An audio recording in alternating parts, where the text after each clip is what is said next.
Hey guys, Virgin Vinyl with you again today, continuing the journey from vinyl newbie to full-blown vinyl junkie, and spending way too much of my money along the way, causing me to be bloody broke, which I am this month. Today I've got one of the all-time titans of jazz rock fusion, one of my heroes from that genre, a guy that I think sometimes gets overlooked when people talk about it, but those in the know, of course, know that this guy is a genius. And of course I'm talking about Jean-Luc Ponty live, or the album Live.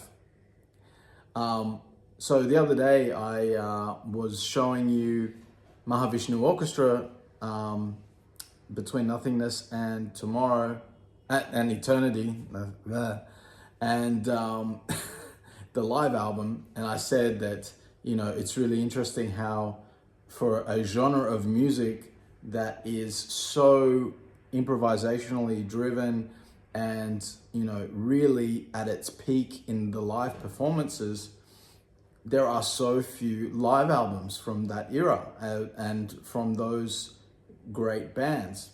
Well, luckily, Jean-Luc gave us a live album as well. So that's one of the few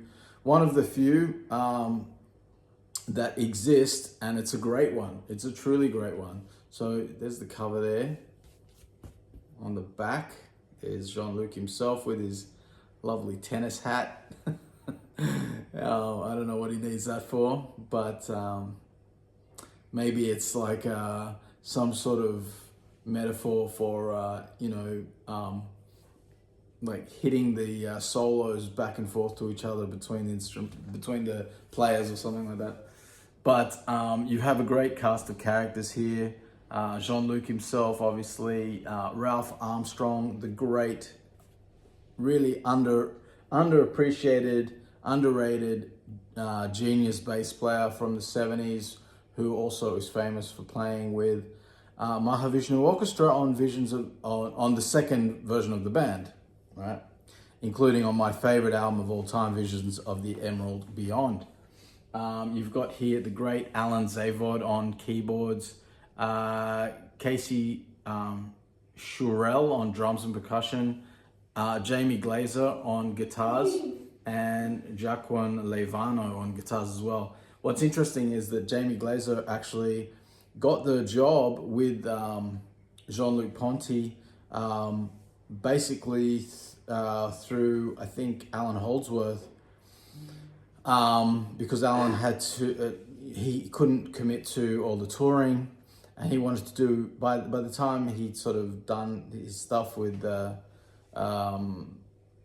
yeah, it was mainly like a commitments thing. He couldn't, I believe, he couldn't do all the touring, so he couldn't stay with the band, even though he really loved working with Jean-Luc and highly respected him and really liked the music and everything like that. So there wasn't any creative differences, but it was just a timing thing. And so I'm not sure if it was Alan that actually recommended Jamie Glazer, or that Jamie got the job and then he was like communicating with Alan, who turned out to be extremely gracious about it. There's a YouTube video where Jamie talks about that and sort of gives it some details. And it's really interesting as a sort of heartwarming thing to hear about how Alan handled that transfer and made Jamie a very proud and excited guy to take the baton from Alan. And you know, he's a great guitarist. Jamie Glazer in his own right can, you know, anybody that can sort of step into the shoes of Alan Holdsworth has to be pretty top notch.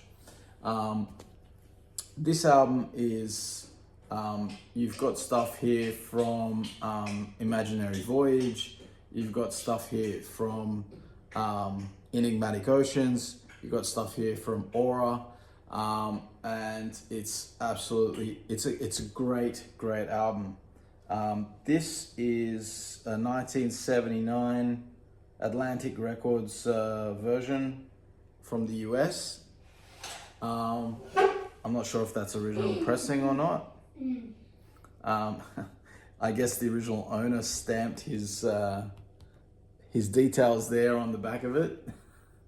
So yeah, that's funny.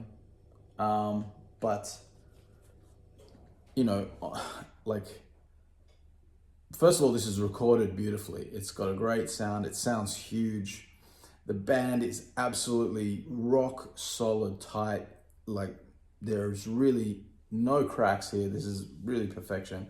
And, you know, Jean-Luc is improvising at such a high level. You know, it's extremely complex and unique, and yet really entertaining as well. Like, really musical, and he creates these sort of waves of sound on the violin using effects and using his incredible technique. My only beef a little bit with this album is that I think the guitars are a little bit low in the mix. It'd be nice if they were just a little bit more cranking like they are on the album Aurora. That's probably the most savage, like, the guitars sound maybe on that album of all his Jean-Luc stuff. Maybe, you know, Enigmatic Oceans as well, of course, has Holdsworth on it, and that's an incredible album. But I don't think even on that album the guitars don't sound as driven, you know, sounding. So, but it's a very small gripe, because for me this is like an absolute dead set classic, an absolute perfect album. You know, Jean-Luc Ponty played with Frank Zappa, played with Mahavishnu Orchestra. He played with George Duke. He played with all sorts of people. And, you know, funny thing about Jean-Luc Ponty is that, you know, he was classically educated to be a classical violinist. So that's why he has this sort of immaculate technique. You know, his ability as a technician of the violin is at that orchestra level, you know, that classical level. And yet, his secondary instrument that he was learning when he was at college and university studying music was the clarinet. And he got his first jazz gigs actually playing clarinet in a jazz group for some friends who you know, asked if he could come and play a little bit, you know. And that's where he really sort of learnt his jazz vocabulary, from playing clarinet with this jazz ensemble in France. He was actually meant to be the original violinist for Mahavishnu Orchestra, but because of you know, the difficulty of getting a Frenchman to sort of be with this America-based band, at that time it wasn't feasible, so it didn't happen. But as we all know, once that original Mahavishnu Orchestra lineup dissolved, then you got the second lineup, and of course Jean-Luc joined the band then. And, you know, he's a very different player than Jerry Goodman, and I love Jerry Goodman's playing in Mahavishnu Orchestra, the original lineup. He is just he brings so much fire to that band, and it's a little bit underrated, I think. You know, he's truly one of the great violinists of all time, I think. Like, just the fire that guy has, the improvisational chops, and the fire. I mean, the stuff that he would play, especially live. Like, listen to some of the bootlegs and go and watch on YouTube some of the videos of them playing live. And, you know, Jerry steals the show a lot of the time. He's just unreal. But he's a different technique. He's I guess the shorthand way of describing it, he's more of a shredder than Jean-Luc. More rock, I guess. There's more rock in his playing, whereas Jean-Luc has more of that sort of European aesthetic, that classical aesthetic, and he can also shred up a storm, like, as well, like, just as well. But his approach to things is very different. So he creates these kind of layers of sound and these sort of layers of harmony which are really, really interesting and really unique to him. Nobody sounds like Jean-Luc Ponty. I think he's the more original and unique sounding violinist, maybe. I don't know. Actually, I don't know. I take that back, because, I mean, who plays like Jerry Goodman as well, really? I mean, show me. There's guys that came afterwards who sort of played like that, who are great as well. They're not the only two great jazz fusion violinists. But those are my two favorites. Anyway, you know, his run of solo albums in the 70s are really, you know, he didn't put a foot wrong there, and there's just this masterpiece after masterpiece. And I think that you know, when we talk about the Mahavishnu orchestras and the Return to Forevers and the Weather Reports, for whatever reason, people don't talk about Jean-Luc Ponty in those same breaths.